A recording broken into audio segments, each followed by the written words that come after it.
Well, let's talk to freelance journalist Jotam Confino, who's in Israel for us this morning. Jotam, what is the mood there? Because there's been so much protest against what Netanyahu's been doing of late. We've seen that build over the last couple of weeks or so.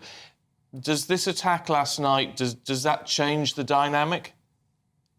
I think it does change the dynamic, and I think the mood went from being just anxious, an anxious atmosphere overnight, fear for what this attack could actually do to Israel, whether the defense missile system could actually work, and to this morning, people waking up with a sigh of relief and even a feeling of achievement. Like the IDF said, it is a significant achievement to shoot down 99% of missiles coming from so many different directions. We have to remember attacks were launched both from Iran, from Yemen, from Iraq, and from Lebanon, all at the same time, triggering sirens all across Israel. So to have 300 and roughly 50 missiles and drones fired at you at the same time without anyone being killed or any significant damage, that is very significant, a significant achievement. And it goes to show that Israel has a qualitative edge over Iran's military. And now Israel is in its right to attack again. And it is expected that it will do it. And now it's a very good chance for, especially for Prime Minister Netanyahu, to do what he always wanted to do, to attack Iran's nuclear reactors. And it remains to be seen whether he's going to significantly escalate to that point. But nevertheless, Israel has a situation now where it's under control, it has the backing of all of its allies, and it can launch an attack on Iranian soil without being condemned by its allies.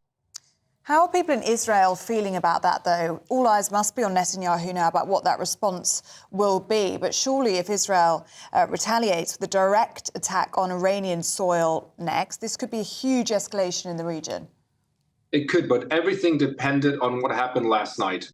Everyone waited to see how efficient Israel's missile defense system is when it comes to that level of attack. Now that it's proven incredibly successful, I think most Israelis would like for Israel to really go hard.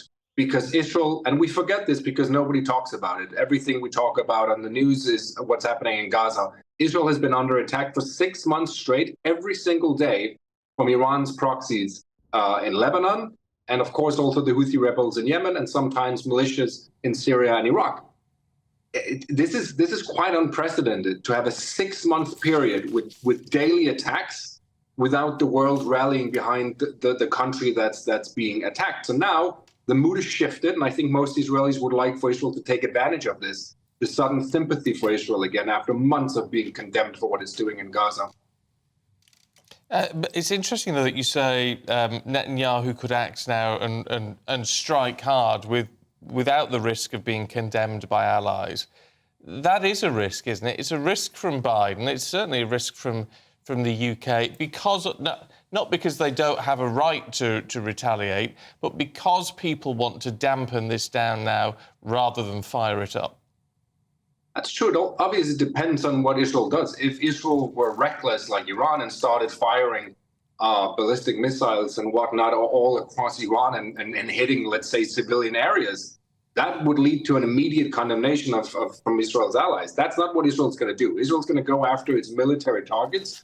It's not stupid enough, hopefully, to go out and attack civilian areas in Iran. That would make no sense. They should go after their military targets, which they will, and it will be very difficult for the United States and for the UK, for example, to condemn such a response. They might say that they want to de-escalate the situation, but given what we saw last night, I don't think that they can go out and publicly condemn Israel for attacking Iran's military after what happened.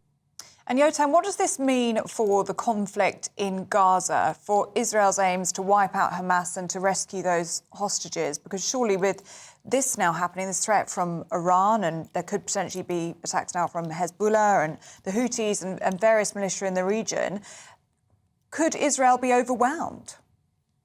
So first of all, Hamas is very heavily damaged in Gaza. It can't really put up a very heavy fight anymore. It does still have battalions in Rafah, of course, that's what we've been talking about for months. But Israel can allow Gaza to cool off now, to focus its attention elsewhere on Iran, of course, and this is expected, really. This is good for Hamas. Good news, by the way. And this morning, Hamas rejected another ceasefire proposal because everything is going according to Hamas's plan. 6 months in, and the region is finally on the brink of being dragged into a full-on regional war, with Iran finally attacking Israel. That's what Hamas hoped they would do right after October 7th. They didn't. Now they have. This is perfect. Yahya Sinwar, Hamas's leader, sits somewhere in a tunnel in Gaza with whatever device he's watching the news on, and he is overly happily about this situation. It couldn't have been better for him.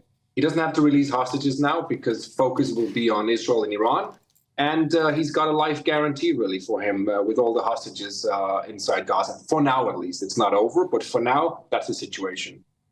Okay. Jotam, thanks very much indeed.